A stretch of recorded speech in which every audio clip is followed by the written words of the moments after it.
As YouTube's resident Night in the Woods scholar, one of the questions I'm often asked is which companion path do I prefer? Bea's or Gregg's? It's a great question. The two routes are quite different, have opposite impacts on Mae's character development, and perhaps most importantly, the choice between them is the core gameplay decision the player is faced with. There are other choices in Night in the Woods, but none of them influence the narrative the way choosing to spend your time with Bea or Gregg does. So let's take some time to break down each path and how they change the course of this cult classic game.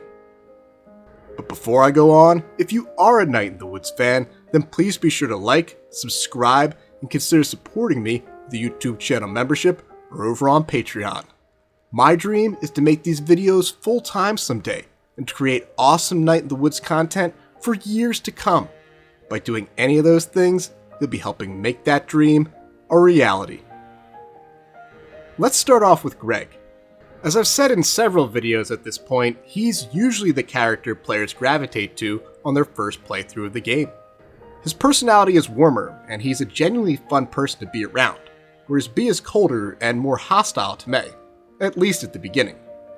If you are one of the many folks who went with Bea first, I have a theory about why, but we'll talk about that when we get to her. In light of Gregg's more upbeat nature, his path is one of spontaneity, nostalgic experiences, escapism, and carefree fun. Those are all things you need when you're in recovery, like Mae is at the start of Night in the Woods.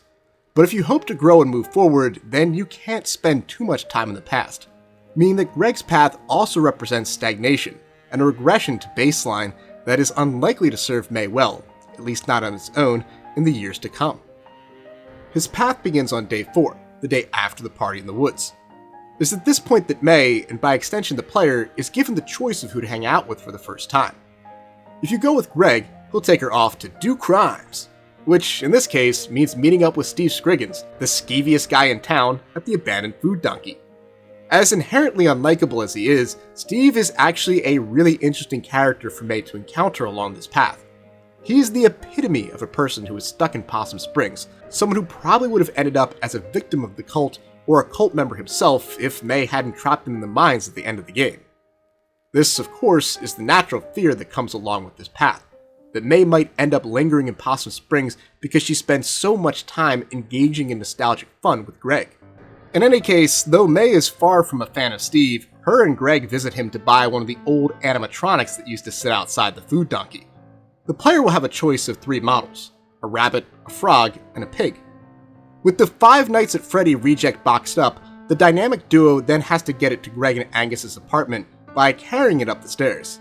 It's a hilarious segment, and I have to admit here that just about every time I do it, I intentionally fail at least a few times, simply because it's funny to see Gregg get wiped out on the stairs and then playfully chastise Mae. It's a good bit challenging too. It's very easy to screw it up, and the first time I played Night in the Woods, I remember my wife really struggling with it. Honestly, it might be the most difficult minigame in Night in the Woods. I honestly can't think of one that's harder. Once the minigame is finished, Mae and Gregg head to the Click Clack Diner to get a much-needed bite to eat. Pierogies is their choice of meal this time around, which prompts yet another minigame, where Mae is tasked with tossing steaming hot pierogies into Gregg's mouth. It's another hysterical minigame, and Gregg can take some serious damage from pierogies to the face before it's all over. The hangout then ends, but there's a bit of a cliffhanger, as Gregg invites Mae to come back the following evening so they can put the animatronic together.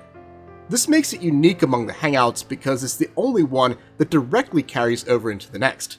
You can't say that about the others, which are more singular and self-contained in their narrative design. That's not to say that you can't do this one and the next one on their own. You absolutely can, and the game accounts for it in the dialogue, but I've always felt that these two hangouts are best done together, on the same playthrough. There's a natural flow to them if you do it that way, if you ask me. So what we have here is a hangout that's spontaneous, full of nostalgic fun with the return to the food donkey and the animatronic, and some really silly stuff with the pierogies. And it all sets up Mae with something to do the next night if she so chooses. Presence of skeevy Scriggins aside, it's a genuinely enjoyable, chill evening with a good friend. I had lots of nights like this when I was in my early 20s, when my buddies and I got into some really stupid shit and had a blast doing it. Now, let's move on to the second Gregg hangout. As mentioned, it's an extension of the first, as he and May set out to put the animatronic together and get it working. In order to do so, they'll need a car battery, so they head out to the parking lot outside the old food donkey and beat the living crap out of an old dilapidated car. I mean, seriously, this thing's a piece of junk. It's got a tree growing out of it for Sharkle's sake, so it's definitely been here a long-ass time. Speaking of Sharkle, after whacking the car for a while, the hood pops off, opening up access to the battery. May gets electrocuted trying to take it out, and ends up having a dream about the mysterious baseball cap-wearing shark. It's another really funny scene, and reinforces the humorous, carefree vibes of the Hangout. Back at Gregg and Angus's apartment, the player gets to enjoy a second mini-game where they actually get to piece the animatronic together. They get to choose its arms, legs, hands, and feet, in what feels like a bit of an expanded version of the Snowman segment from Longest Night. From a game design perspective, it's really cool to see the developers expand on a concept like this, and it's one of those things that makes me even more disappointed that we'll never know how they would have developed it further in Revenant Hill. Once the animatronic is fully put together, May is electrocuted again while trying to turn the battery on. It's at this point that Angus, who's been away for the last 2 days, returns. May getting electrocuted for the second time is comical as it is, but Angus walking in right at that moment sends the entire scene to a whole different level. After 2 days away from Gregg and his newly returned best friend, Angus has to be wondering what the hell happened while he was gone. Now, while the Hangout remains exciting, fun, and spontaneous, just like the previous one, Angus's return touches on a depressing throughline that permeates all of Gregg's Hangouts, especially the first two. Gregg's always down to spend time with May, but the reason he really wants to see her on these 2 days is because Angus is away, spending time with his family. Naturally, he misses his boyfriend, as anyone else would, but there's more to it than that. As we'll later learn in the next Hangout, and as Angus will fully detail in his ghost hunting segment, his family abused him when he was growing up. Thus, Gregg doesn't just miss Angus, he's really worried about him. He knows everything he suffered at their hands, and doesn't want it to happen to him again. So by hanging out with Gregg on these 2 days, May isn't just doing crimes with her best friend, she's helping him keep his mind off the absence of his boyfriend, and the fact that he's spending time with the people who tormented him when he was younger. It's something that I believe is worth considering as you decide which path is the one you want to take through this game. Because as much as Gregg is providing some escapist fun for May in this segment, the truth is she's doing the same thing for him. Gregg's third Hangout continues more of these themes. Again, he and May enjoy some nostalgic escapist fun, but there's a serious undercurrent to it that is eventually exposed. First, they hop on Gregg's bike and ride out into the woods, where they stand on top of a log and engage in a knife fight. It's yet another one of their crimes, but I do have to say that of all the antics May and Gregg get up to together, this is by far the dumbest thing they do. They're quite lucky neither of them end up getting seriously hurt, but I don't exactly have a whole lot of room to talk here. As I've alluded to in other videos, I did some pretty stupid stuff too when I was their age. That said, the knife fight is a really fun minigame. It actually might be my favorite in all of Night in the Woods. It's exciting, dramatic, the music is top-notch, and adds to the mood of the scene. And it's a decent bit challenging too, which is always a welcome thing in my world. After the knife fight, Gregg and May move on to shooting Gregg's crossbow, which will become a rather important item later on, at an effigy of the forest god. It's yet another fun segment, and also fairly tough. May's got some serious motion sway on the crossbow. She really needs to spend some time training with Solid Snake so she can learn to hold in her breath before she takes a shot. If you're keeping track at home, this means that Gregg's third Hangout, just like the first, features not one, but 2 minigames, which only adds supporting evidence to the idea that his Hangouts are supposed to be fun, enjoyable, and escapist in nature. Because as you'll see later on, Bea's Hangouts don't include nearly as many minigames, at least not traditional ones like this. At the end of the crossbow minigame, Gregg's mood crashes, and he runs out to the nearby pond. There, he reveals that he's been feeling up and down lately, moments of great joy, followed by bouts of extreme sorrow. He's also worried about whether or not he's a good person. This is an existential crisis that many of us face in our lives, but for Gregg, it runs deeper. He desperately wants to be a good person for Angus. Again, May has yet to learn about Angus's family in detail at this point, but Gregg alludes to it here, explaining that his family is pretty awful and treated him terribly when he was young. Because of this, Gregg feels a great deal of pressure to be the boyfriend and supporter that Angus deserves. He tries, but sadly, most nights he still feels like he's not doing a good job. In response, May lifts Gregg's spirits by telling him that he is a good person, and they joke around about Angus's ass. All around, this is a really interesting segment to me in that for the most part, the first two Gregg hangouts are all about him lifting May's spirits. This one starts off that way, but concludes with May lifting his. It's a reflection, I'd argue, of the impact he's had on her during her time back in Possum Springs. Would Day 1 May be this good at cheering Gregg up? I'm not so sure about that. Spending time with Gregg helps May recenter, to get back to being herself, and in turn, it allows her to be here for him in his time of need. If you hang out with Gregg at least twice, you'll be rewarded with the final hangout with him on day 10, right before the climax of the game. This hangout is intriguing in that it plays out a bit more like a Bea hangout than a Gregg hangout. As you'll see soon enough, Bea's hangouts feature more confrontation, more moments of trial by fire where May is forced to reckon with her past, her worldview, and become a more mature, responsible person. All of that happens here, in this fourth hangout with Gregg. Still, it does kick off in typical fashion, with May and Gregg roping Angus into taking them on a spontaneous trip to Donut Wolf. But right from the beginning, there's tension. Something is clearly going on with Gregg and Angus isn't happy about the trip in general. He's especially quiet in the car ride, and everything he does end up saying is very forced. Things take a turn for the worst when the trio hits something in the road and ends up getting a flat tire. It was probably a pothole. We're kind of famous for them here in Pennsylvania. In the conversation that follows, Angus is done with just about everything. May's shit, Gregg's shit, and the fact that he always has to be the responsible half of the relationship. It sheds some light on why Gregg might feel like he's a bad person. Tight as their bond might be, if Gregg deals with adversity like this on a day-to-day basis, it's not hard to imagine Angus getting fed up with him fairly regularly. Jokes and a chill attitude can lighten the mood of a tense situation, but there's a time and a place for such an approach. Based on what happens here, it doesn't seem like Gregg is very good at picking his spots.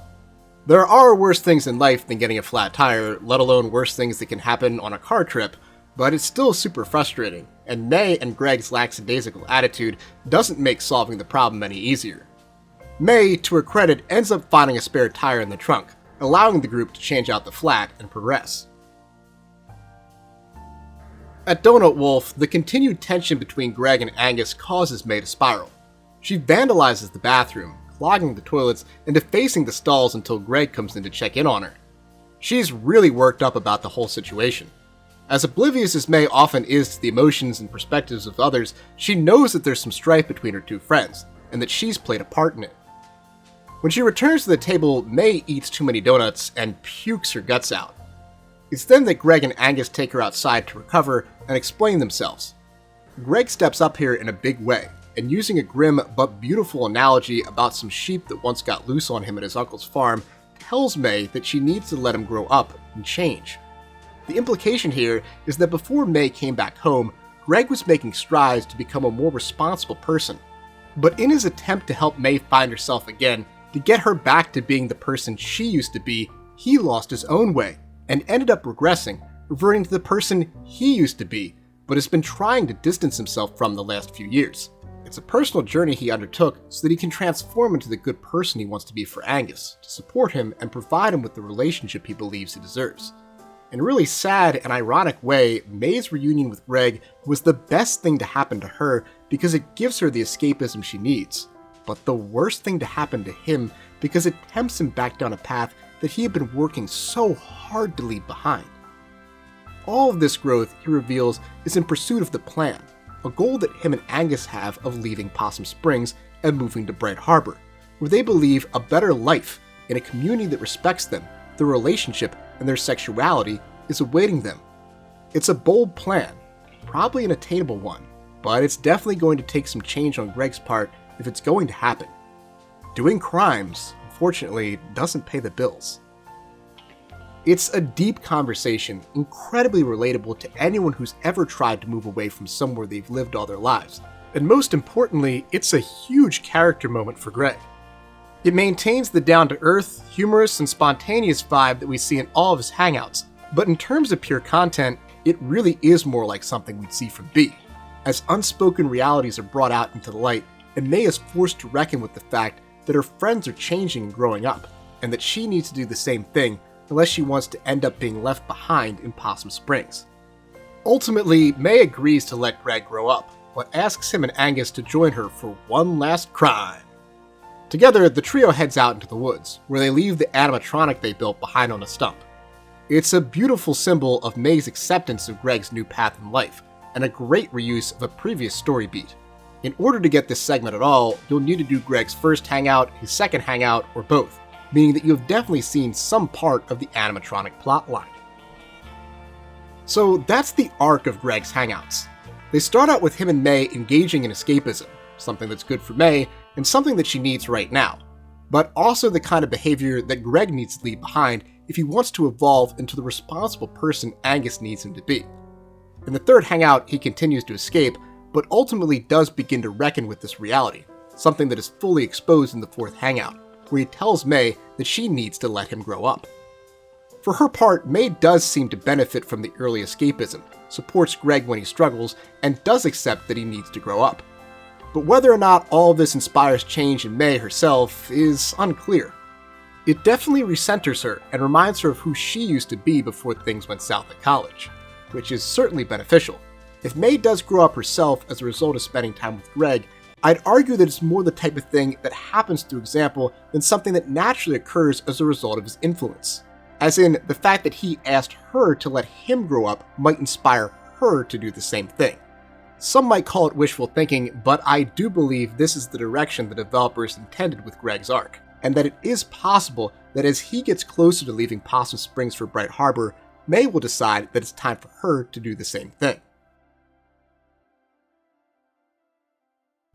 If Gregg's path starts with escapism and ends with a conversation about how May needs to let Gregg move on, then Bea's path is all about forcing May to face the reality that she too needs to move on. The first Bea hangout comes on the heels of their disastrous conversation the previous night, when May revealed that she either didn't remember or didn't know about the death of Bea's mother. My suspicion is that she forgot because she was drunk. Even if they haven't talked in years, in a small town like Possum Springs, word about her passing would have gotten around. May's mom seems to be a bit of a gossip monger, so I find it hard to believe that she didn't tell her about it. No matter what happened with May's memory, I think it's rather telling that Bea wants to hang out with her the next day at all. It speaks to the potential of their rekindled bond that Bea is still willing to spend time with her despite what happened the night before. Earlier, I mentioned that I have a theory about why some folks buck the popular trend of going with Gregg first and instead choose to spend their initial playthrough with Bea. If you're in this camp, I suspect it's because you were drawn to the idea of mending fences between these old friends, wanted to see May make up for what she did, or because you can relate to Bea's situation. My wife, for example, unfortunately lost her mother around the same age and under similar circumstances, which made her want to hang out with Bea the first chance we got. Together, May and Bea go to Fort Lucine Mall, where May expects to engage in the same type of activities that she does with Gregg, nostalgic, escapist fun. But what she discovers is that while she's been at school, the mall has withered away. Even in a rural area like Deep Hollow County, online shopping and Amazon has rendered malls obsolete. The Fort Lucine Mall that May visits isn't the mall she remembers, it's a husk waiting to die, a zombie that needs to be put down. It's tragically symbolic, as Fort Lucine both represents the downfall of Possum Springs and how much the world around May has changed while she's stagnated. Naturally, this gives the mall trip a depressing undercurrent, but May and Bea still make the best of it. Thanks to a distraction from Bea, May steals a belt buckle from U Revolution, which is basically the in-universe version of Hot Topic, a store anyone who was a teenager in the early aughts would certainly remember. And later, at the food court, May commandeers the water cannon in the fish statue and turns it on the mallgoers, sending Bea into a fit of laughter. But still, there is overall a much more serious tonality to the hangout. Shooting the water cannon and stealing the belt buckle are both good and fun minigames. But as you'll soon see, minigames aren't a common occurrence in Bee's Hangouts. And as for the belt buckle, Bea makes May return it at the end of the segment, again bringing a no-nonsense, no-crimes bent to the proceedings. Still, I think it's worth acknowledging that May and Bea both clearly, visibly benefit from this hangout.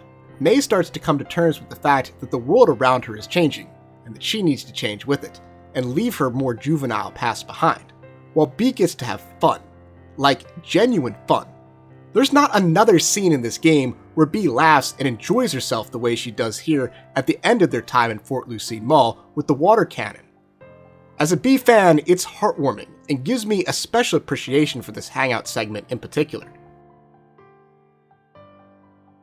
If Bea's first hangout was all about May coming to terms with the fact that the past is gone, then Bea's second hangout is all about showing May what Bea's present is like.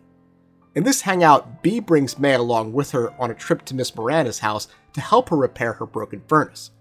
Miss Miranda is a creepy old lady who readily admits to trying to, quote, care for her husband's dead body until government officials forcibly took the corpse from her home. Plus, she's rather forgetful in her old age, and has been known to lock repairmen in her basement. As you can imagine, this makes her rather unpopular with the crew at the Old Pickaxe. But as a mom-and-pop store, and probably the only repair shop in town, Bea and the boys aren't exactly in a position to turn down customers. I sort of hate to say this given the circumstances she's in, but the fact that Bea takes this obviously undesirable gig speaks volumes about her leadership skills. She's only 20 years old, and there are indeed other things she'd like to be doing with her life, but she seems like a damn good boss. Bea very well could have handed this task over to someone else, but she takes it upon herself to go to Miss Miranda's. At Miss Miranda's, May and Bea repair Miss Miranda's furnace, but then end up having to beat the ever-living shit out of the damn thing to get her attention after she, predictably, locks them in the basement. Following up on our minigame discussion from earlier, this all plays out more like a traditional task than what I'd call a true minigame segment, as May simply has to gather the materials and then hit the furnace with a bat. Once they're finished, Bea's mood drops. She's tired and burned out, which is only natural for someone who has as many responsibilities as she does. Seriously, she's got a lot going on. I'd be exhausted too if I were in her shoes. In an effort to cheer her up, May gathers some fireflies from the nearby windmill and brings them over to her. It's a heartwarming segment, and one that I featured in my 20 minutes of inspired Night in the Woods moments video from last month. It also marks the second time in 2 hangouts that May has deliberately tried to lift her friend's spirits when she was feeling sad. In that sense, the arc of this hangout is similar to the first one. May is confronted with a reality, in this case the reality that her friends are growing up and dealing with adult responsibilities, while Bea gets the moral support she so desperately needs. I think you can make the argument that there's a fairly even exchange here between the two of them. May is shown further evidence that she needs to mature, while Bea is reminded that if she rekindles her friendship with May, then she'll always have someone in her corner to pick her up whenever she falls down. Continuing with the theme of past, present, and future, Bea's third hangout is all about the latter. Specifically, Bea's lack of a future, at least a future doing the things that she wants to do. It starts out pretty low-key. May and Bea visit Ham Panther to pick up some groceries to make dinner. It's up to May to do the shopping, and the ingredients you select will determine whether or not they have a good meal once they make it back to Bea's apartment. This is a fun feature, but again, it's less of a minigame and more of a task. Once more, the developers are showing us, subtly, one of the differences between Bea and Gregg's path. Gregg gets minigames that are focused on fun, Bea gets tasks that are all about responsibility and getting the job done. In any case, once dinner is over, the hangout takes a dramatic turn, as May spends some time talking with Bea in her bedroom. There, Bea vents about her family's economic situation and the fact that it's up to her to keep the Old Pickaxe up and running. Her father suffered a mental breakdown after the death of her mother, and is, at this point, the owner of the store in name only. This is always a difficult segment for me to watch, let alone play through. As I discussed in my video on May from back in December, no matter what dialogue options you pick, May says all the wrong things, and ends up really offending Bea. At that point, Bea tells May to leave, and just like that, the hangout ends. It's worth noting here that this is the only hangout in the entire game that ends without a resolution. Sure, there are serious or even upsetting moments in all the others, But this one, and this one alone, is the only one where things aren't patched up by the time it's over. Taken alongside Bea's other hangouts, I think it makes it stronger. We see how out of touch May is, how tone-deaf she is to the concerns of someone who's really struggling. As bad as it feels in the moment, I don't think there's a hangout that better sets up May for what she's going to need to do if she hopes to get her shit together post-game. Bea calls her out on the many privileges she does have, despite everything else she's gone through. And if you get the Bea ending, May does seem to recognize this. That said, this is by far the worst hangout to do in a vacuum. By that, I mean if you do the first 2 Gregg hangouts and then do this one, it really does nothing but make Bea look like a jerk. Because in this timeline, May didn't see what Bea went through on the job at Miss Miranda's, or see how worn out she is in the aftermath of it. Even at Fort Lucine, if you pick the right dialogue options in the food court, Bea will talk a bit about her stress level. All of this provides important context for why Bea freaks out. And if you haven't done any of the other hangouts with Bea, then this context is just completely missing.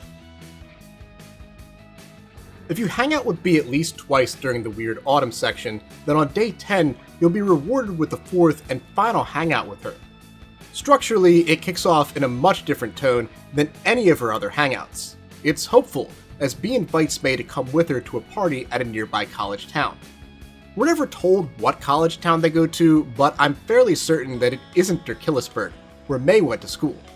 If it were, I think it would have been mentioned at some point during the car ride there. Regardless, it's great to see Bea genuinely excited about something. It also contrasts heavily with Gregg's 4th hangout. As we discussed earlier, that hangout starts dramatic and serious from the beginning, with obvious tension between everyone's favorite couple. Here, even after everything Bea and May have gone through, there's no bad blood at the start. Bea's looking forward to having fun, the kind of fun young people her age have all the time, but that she's been unfortunately unable to experience, and she willingly brings May along with her. Continuing with the minigame versus task theme, there are, once more, no minigames here. May gets to dance, but all you do there is push a button, and you can end the segment whenever you want. Later, May ends up repeating her mistake from the 3rd hangout. This time, it's in a very public way. Back in Bea's bedroom, she didn't have the words or real-life experience to appropriately sympathize with her friend's economic and familial situation. Here, she misreads the room and stands up for her friend when she doesn't need to. She badly misses the social cues here, and doesn't understand that Bea is flirting with these college boys, and lying about her job and education level to make herself seem more desirable. May is right in the sense that Bea shouldn't have to lie about these things in a romantic situation. But that's beside the point. It's just the way things are when you're this age and trying to hook up with someone. Just like back at Bea's house, May upsets her, but rather than Bea kick May out, this time around it's Bea who flees the scene. This kicks off another task, where May needs to navigate the streets and rooftops of the college town and find her indisposed friend. When May does find Bea, they have a much needed heart-to-heart by the river, where Bea lays out her feelings. She talks about how much these parties mean to her, how they're an escape from reality. In a way, they provide an outlet that's similar to what May gets out of her hangouts with Gregg in doing crimes, just with a lot less risk and property damage. May ends up apologizing and taking responsibility for her actions, which is a big moment for her. After all this time, she really is learning, and seeing the things she needs to do to improve, the things she needs to do to grow into a more responsible person, and to evolve into a better friend. They also have a beautiful discussion here about proximity, about how they're not sure if they would have become friends if they weren't stuck in Possum Springs together. But they are stuck in Possum Springs together, and thus, they are the best available friends for one another. So while Gregg's hangouts start with escapism and end with the possibility that May will change and grow through Gregg's example and the fact that he and Angus might soon leave Possum Springs, Bea's hangouts are trials by fire that force May to change and grow in real time. 2 very different approaches, both of which we can only hope will lead to some much needed character development for May. But now that we've analyzed their respective paths, the question remains, which one is better for May? Well, I really think it all depends on what you want to get out of your Night in the Woods experience. Do you want to see May focus on her recovery by having escapist fun with Gregg, and then address the fact that the world around her is changing and that she needs to grow up? Or would you rather see her confront her need to change head on? It's a vast oversimplification, But in comparing the two paths, I can't help but think of this scene from The Simpsons. Hi, folks. I'm Mark McGuire. Big Mac himself. Who'd have thunk it? Young Bart here was right. We are spying on you pretty much around the clock. But why, Mr. McGuire? Do you want to know the terrifying truth? Or do you want to see me sock a few dingers? Gregg hits homers. Homers that will, hopefully, help May recenter enough that she develops her own plan to mirror Gregg and Angus's and manages to leave Possum Springs along with them. These hangouts force May to deal with the terrifying truth, and in so doing, transform her into a more responsible person.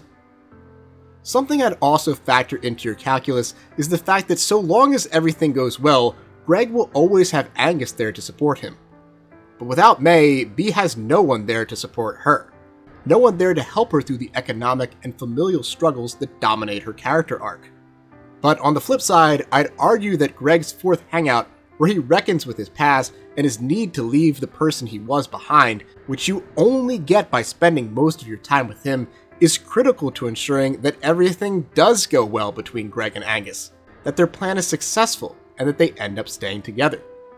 So, no matter how you slice it, there's no easy answer to this question. There's give and take no matter which path you choose to go down. But if you're still watching this video, then you're surely looking for a recommendation from your resident Night in the Woods scholar. So my personal take is this. If it's your first time playing the game, then do a straight Gregg run. His route is more palatable, easier to digest, and more enjoyable from a gameplay perspective due to the frequent minigames. On your second run, take Bea's path. By then, you'll be more immersed in the world of Night in the Woods, which should provide critical context for her hangouts, and make May's noticeable growth at the end all the more rewarding. After that, for 3rd, 4th, 5th, 10th runs, or whatever you're on, go ahead and mix and match the hangouts however you'd like, in whatever combination makes sense to you. And honestly, for me, that's my favorite way to play the game, by blending Bea and Gregg's hangouts in pursuit of the best of both worlds. So I hope you'll join me next time, when I'll be taking a look at some unique ways to mix and match the hangouts for maximum storytelling effect.